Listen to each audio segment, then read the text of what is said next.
समस्त मातृशक्तियों भाई बंधुओं सादर जय श्री कृष्ण।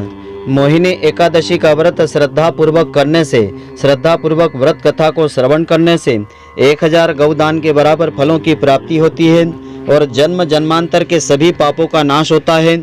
जो भी मनोकामना होती है श्री हरि की कृपा से वह पूर्ण हो जाती है। तो मित्रों, आज आपको हम बताएंगे मोहिनी एकादशी का विशेष महत्व, इसकी व्रत कथा, पूजा विधि और पारण का समय। तो मित्रों, पूरे वीडियो को ध्यान पूर्वक आप देखें, तभी इसका संपूर्ण फल आपको मिलेगा। मित्रों, आप सभी का बहुत बहुत स्वागत है आपके अपने ही चैनल एस्ट्रो गुरुजी में।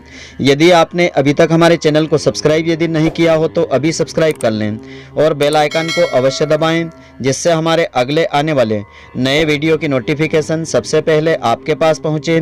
आप नित्य नई नई ज्ञानवर्धक जानकारियां व नित्य का राशिफल हमारे चैनल से प्राप्त करते रहें। तो वैशाख मास के शुक्ल पक्ष की एकादशी को मोहिनी एकादशी कहते हैं। पौराणिक कथाओं के अनुसार इस तिथि पर भगवान विष्णु जी को मोहिनी अवतार लेना पड़ा था, इसीलिए इस तिथि को मोहिनी एकादशी कहते हैं। इस बार यह एकादशी दिनांक 12 मई 2022 गुरुवार के दिन रहेगी। एकादशी तिथि गुरुवार को होने से इस व्रत का महत्व और भी बढ़ गया है, क्योंकि यह वार भगवान विष्णु जी से संबंधित होता है। धर्म ग्रंथों के अनुसार इस दिन व्रत और पूजा करने से 1000 गौदान के बराबर फल मिल जाता है, सभी मनोकामनाएं पूर्ण होती है।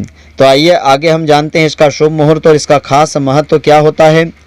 तो पंचांग के अनुसार वैशाख मास के शुक्ल पक्ष की एकादशी तिथि जो है 11 मई 2022 बुधवार को शाम के 7:31 पर आरंभ हो जाएगी, जो 12 मई गुरुवार की शाम 6:51 तक रहेगी। एकादशी सूर्योदय व्यापिनी होने के कारण 12 मई को ही रहेगी। इसी दिन मोहिनी एकादशी का यह व्रत रखा जाएगा। 12 मई गुरुवार को एकादशी का व्रत रखने वाले 13 मई शुक्रवार को इस व्रत का पारण करेंगे। पारण का समय इस दिन प्रातःकाल 5:32 से आरंभ होकर के प्रातःकाल 8:14 तक का समय रहेगा। इस दिन द्वादशी तिथि शाम के 5:42 तक रहेगी। तो इस बार मोहिनी एकादशी 12 मई गुरुवार को है, लेकिन जो लोग इस तिथि पर व्रत करना चाहते हैं उन्हें एक दिन पहले से ही 10वीं तिथि से यानी 11 मई बुधवार से ही नियमों का पालन आरंभ कर देना चाहिए। 10वीं की रात्रि को ब्रह्मचर्य का पालन करें, दातून करके सोना चाहिए, क्योंकि एकादशी तिथि पर दातून करने की शास्त्रों में मनाही होती है। एकादशी तिथि कि सुबह सूर्योदय से पहले उठना चाहिए और स्नान आदि करके स्वच्छ वस्त्र पहनना चाहिए। संभव हो तो पीले वस्त्र धारण करना चाहिए और घर के पास यदि कोई नदी या सरोवर हो तो वहां जाकर के स्नान कर लेना चाहिए। यदि यह संभव नहीं हो तो अपने घर पर ही नहाने के जल में गंगा जल की कुछ बूंदें पानी में डाल करके तीर्थ देवता का स्मरण करके स्नान कर लेना चाहिए। इसके बाद इस व्रत का संकल्प लेना चाहिए। एक साफ पटला विराजित करें। पटले के ऊपर सबसे पहले भगवान विष्णु जी की प्रतिमा या मूर्ति को स्थापित करें। सीधे हाथ की ओर एक कलश की स्थापना करें, उसके ऊपर पूजा का धागा बांधें, कलश पर तिलक लगावें। इसके बाद भगवान विष्णु जी को हार पुष्प अर्पित करें, तिलक लगावें, शुद्ध घी का दीपक जलावें और भगवान विष्णु जी की पूजा पंचोपचार विधि से करें। अबीर गुलाल रोली कुमकुम चावल से करें। गाय के दूध से बनी खीर का भोग अर्पित करें, उसमें तुलसी दल डालें। ऐसा न कर पाएं तो अपनी इच्छा शक्ति के अनुसार शुद्धता पूर्वक बनी हुई चीज़ों का भोग अर्पित आप कर सकते हैं। सबसे अंत में आरती आपको करना चाहिए। प्रसाद वितरण करके ब्राह्मणों को भोजन करवाना चाहिए। दान दक्षिणा आदि दे करके उनको संतुष्ट करके विदा करना चाहिए। इस दिन रात्रि में सोना नहीं चाहिए, भजन कीर्तन करना चाहिए, नहीं तो भगवान के नाम मंत्र का जाप आपको करना चाहिए। तो एकादशी व्रत उपवास का विशेष महत्व धर्म ग्रंथों में इस प्रकार से बताया है। भगवान विष्णु जी की कृपा और पुण्यों का संचय करने के लिए एकादशी का व्रत किया जाता है। व्रत उपवास में अंतर होता है। किसी भी व्रत में प्रचलित परंपरा के अनुसार सागार फलाहार आदि लिए जा सकते हैं, परंतु उपवास अधिकतर निराहार किया जाता है। त्रिस्पर्शा और पक्षवर्धिनी एकादशी बहुत ही महत्वपूर्ण मानी गई है। इसी प्रकार यदि 10वीं तिथि को दिन में या रात में एकादशी तिथि हो तो द्वादशी युक्त एकादशी का व्रत करना सबसे उत्तम होता है। तो भगवान महादेव ने पक्षवर्धिनी एकादशी का महत्व नारद जी को सुनाया था कि यदि अमावस्या या पूर्णिमा 8 दंड की रहे और दिन रात्रि अविकल रूप से रहे तथा दूसरे दिन प्रतिपदा में कुछ अंश चला जाए तो उस पक्ष की एकादशी पक्षवर्धिनी एकादशी मानी जाती है। इस एकादशी का व्रत अधिक पुण्यदायी और फलदायी हो जाता है। जो भक्त स्त्री पुरुष पक्षवर्धिनी एकादशी का महात्म सुनते हैं, पढ़ते हैं, वे उस महापुण्य के भागी हो जाते हैं। इस पक्षवर्धिनी एकादशी के समान ही त्रिस्पर्शा एकादशी के व्रत का वर्णन धर्म ग्रंथों में किया है। यदि एक तिथि, एक दिन एकादशी, द्वादशी तिथि भी हो तथा रात्रि के अंतिम प्रहर में त्रयोदशी तिथि भी आ जाए तो ऐसी एकादशी त्रिस्पर्शा एकादशी कहलाती है।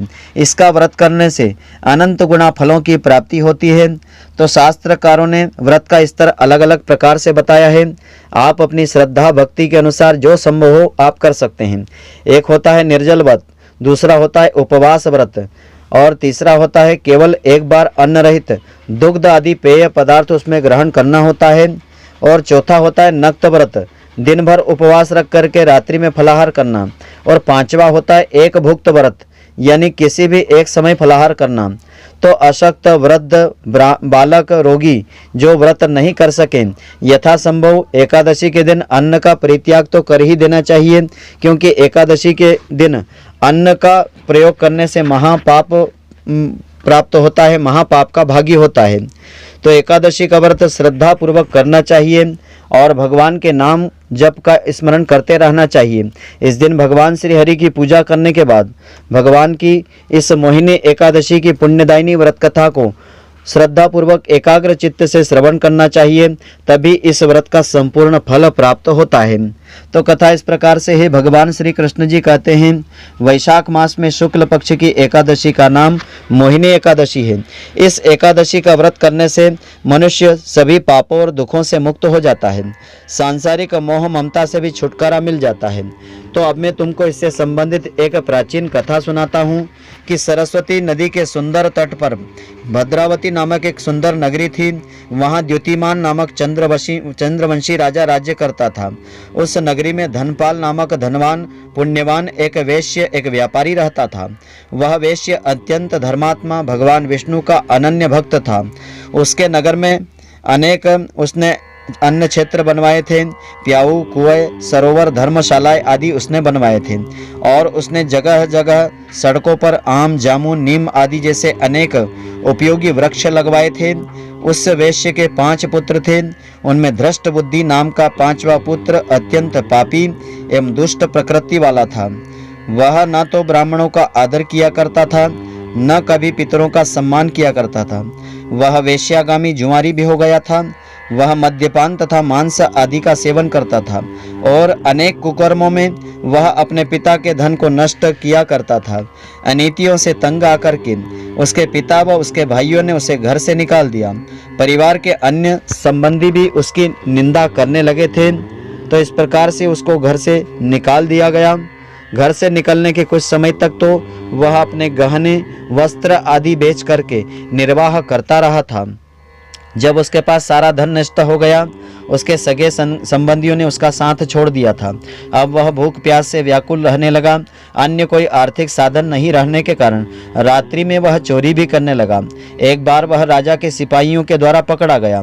सिपाहियों ने उसको वेश्य का पुत्र जान करके छोड़ दिया, मगर जब दूसरी बार फिर पकड़ा गया तब उन्होंने उसे राजा के सामने उपस्थित कर दिया।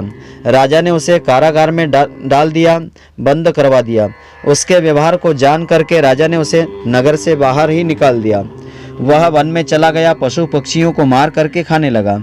कुछ समय के बाद वह बहेलिया बन गया। कई बार बहुत दिनों तक शिकार भी उसे नहीं मिलता तो उसे भूखा रहना पड़ता था। एक दिन वह भूख प्यास से दुखी होकर के शिकार की खोज में वन में भटकते हुए कौंडिन्य ऋषि के आश्रम पर जा पहुंचा। वैशाख का महीना था। कौंडिन्य ऋषि गंगा नदी में स्नान करके आ रहे थे। अचानक ऋषि ने अपने गीले वस्त्रों को झटकारा। उनके भीगे वस्त्रों के छींटों की कुछ जल की बूंदें धृष्ट बुद्धि के शरीर पर पड़ी। ऋषि की तपस्या और गंगा जल का स्पर्श पाकर के धृष्ट बुद्धि को कुछ सद्बुद्धि आ गई। वह मुनि के सामने हाथ जोड़ करके कहने लगा कि हे मुनि, मैंने अपने जीवन में बहुत सारे पाप कर्म किए हैं। आप उन सभी पापों से मुक्ति का कोई ऐसा साधारण उपाय बताइए जिसमें अधिक श्रम नहीं हो, धन भी नहीं लगे, क्योंकि मेरे पास धन आदि कुछ भी नहीं है। ऋषि ने कहा कि वैशाख मास शुक्ल पक्ष में मोहिनी एकादशी का व्रत करना, इससे तुम्हारे सभी पाप जल करके भस्म हो जाएंगे। मुनि के वचन के अनुसार वह अत्यंत प्रसन्न हुआ।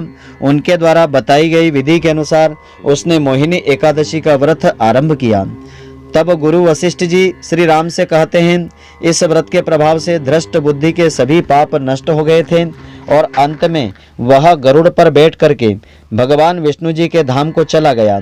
इस व्रत से मद मोह माया आदि सब नष्ट हो जाते हैं, अंत में सदगति प्राप्त हो जाती है। इसके महात्म्य को पढ़ने अथवा सुनने से 1000 गौदान के बराबर महापुण्य फलों की प्राप्ति होती है। धर्म अर्थ काम मोक्ष फलों की प्राप्ति सहज हो जाती है। संत कृपा प्राप्त हो जाने पर तो कठिन से कठिन कार्य भी सरल हो जाते हैं। तो यह जो कथा है कूर्म पुराण में वर्णित की गई है। इसमें फलाहार का विधान इस प्रकार से है। इस दिन गौमूत्र का आचमन करके सागार के रूप में प्रातः काल लेना चाहिए। व्रत में दूध और दूध से बनी मिठाई या दूध से बने पदार्थ आप ले सकते हैं। फल आदि का प्रयोग इस व्रत में आप कर सकते हैं। तो मित्रों, आशा करता हूँ कि आपको हमारी यह ज्ञानवर्धक जानकारी पसंद आई होगी। यदि आपको पसंद आई हो तो आप हमारे वीडियो को अधिक से अधिक शेयर अवश्य करें, जिससे अधिक लोग इसका लाभ प्राप्त करते रहें और इसका पुण्य फल आपको भी मिलता रहे। आप हमारे वीडियो को लाइक करना नहीं भूलें। धन्यवाद। जय श्री कृष्ण मित्रों, फिर मिलेंगे।